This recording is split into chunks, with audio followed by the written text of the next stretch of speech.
This video is now in session, and Liz Cheney is almost definitely going to get pushed out of leadership very soon. So, as of recording this video, Liz Cheney has not been thrown out of her position as chair of the House Republican Conference, but because of endorsements by Steve Scalise and Kevin McCarthy against Liz Cheney, we can expect her to be kicked out the second time around. If you don't know who Steve Scalise is, he's the second highest leader of the Republican Party, just short of Kevin McCarthy, and he represents one of Louisiana's districts. Meanwhile, Kevin McCarthy is the House Minority Leader. So this all centers around the question of Trump.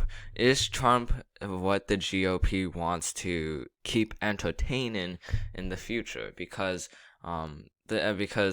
at this point, this is what Liz Cheney is saying, which is that the Republican Party is at a turning point where they can either choose to at least have some part of moderation, or if they choose to throw institutions in favor of satiating Trump's demands. So, I mean, it is true in some point, with the GOP being at a turning point, but ultimately, this was all caused by one thing, which is that Liz Cheney, which is Liz Cheney's contradictions to Kevin McCarthy about Donald Trump.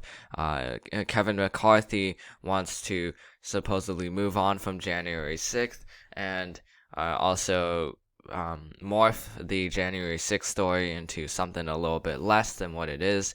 Meanwhile, Liz Cheney, who has for a while not liked Trump, has criticized him for his lies on the 2020 election, and as well as his part in the January 6th insurrection. She was only one of 10 Republican members of the House to impeach Donald Trump the second time around. So as a result, she's a very prime target for both the Tea Party Republicans and as well as Donald Trump, where if Liz Cheney is actually thrown out, that would be a big victory for Trump and could spell some signs that in 2022, Trump will be able to elect Tea Party Republicans into at least the House and possibly the Senate. So, who is replacing Liz Cheney then? Because Liz Cheney at this point is almost definitely not going to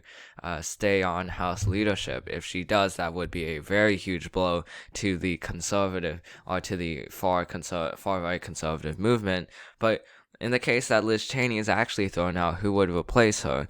The most likely option at this point is Elise Stefanik. Elise Stefanik represents the New York's 21st Congressional District, which is located in northern New York. And she, comparing to Liz Cheney, Elise Stefanik is way more moderate than Liz Cheney. And she's voted a lot less with Trump than Liz Cheney, in terms of Trump bills.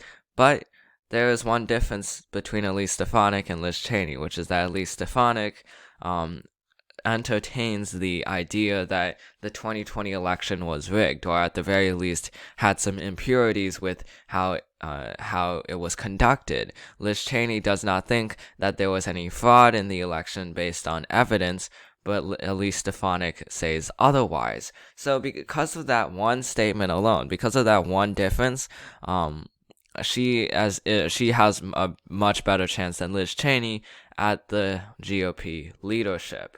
And that is unfortunate in some part, for a lot of people, because they see it as a sign that the Republicans are becoming less of a party of policy and more of a party of throwing down institutions in favor of populism and publicity stunts.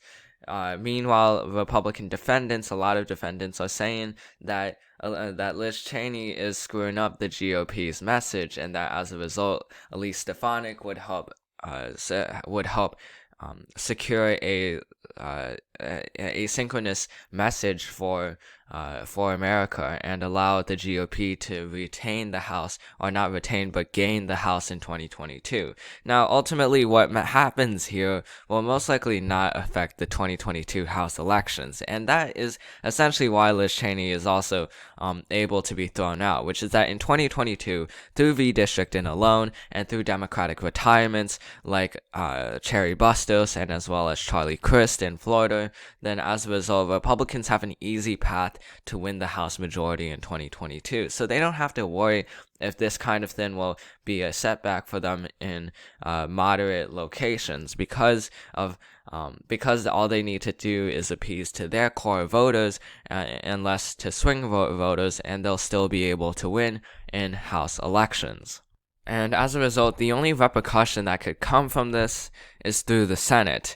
The Senate has a couple of competitive races this election cycle. These are all the somewhat to kind of competitive race. I'd say Ohio is likely at this point. But we have Nevada, Arizona, Georgia, North Carolina, Pennsylvania, Wisconsin, and New Hampshire. And while the House and the Senate are completely different bodies of Capitol Hill, they nonetheless still interact with each other because of Republicans, because of the Republican Democrat dynastic duo. So how would Liz Cheney's firing affect the Senate race? It would mainly affect suburban areas. A lot of suburban Republicans might get turned off by this in places like Arizona, Georgia, and as well as Pennsylvania and North Carolina. Those are a lot of states where a lot of voters can be turned off by. And if we combine all of the, I guess, ratings as of this current moment, it's around this, where Democrats get 51 Senate seats in total and Republicans get 49. So if Liz Cheney is actually thrown out, and if the GOP continues to make these moves, they could potentially make their jobs harder in Wisconsin and North Carolina, where they desperately need both of their senators, and as well as in Pennsylvania, where they're at a very tough challenge against John Fetterman, who is the Democrat, who will probably be the Democratic nominee for the Pennsylvania Senate, and this ultimately is such a trivial thing for Republicans, and they're making their jobs harder by doing this. Republicans could have had it easy going into 2022, where they could appease both moderate voters, get a lot of seats, and also make sure that they don't get Trump on their bad side. And to do that, they would just say, yes, we believe that there were some parts of the 2020 election that was rigged, but ultimately we have to move on from this, and we have to deal with Biden's socialist leftist policies, and then from there they can criticize his policies. That would be the easiest way for them to win the 2022 election in totality. But because they're doing this, because they're having fractures within their own party, they're making it harder for them to win in 2022 and to get big gains in the House. And that ultimately will be a setback for them, because all they're doing is they're letting Joe Biden get the credit for what he's doing, which is economic proposals and as well as infrastructure proposals.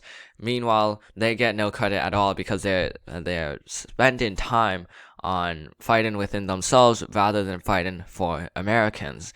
So that is the end of this video. I hope you enjoyed it. This video is now adjourned, and I'll see you in the next one.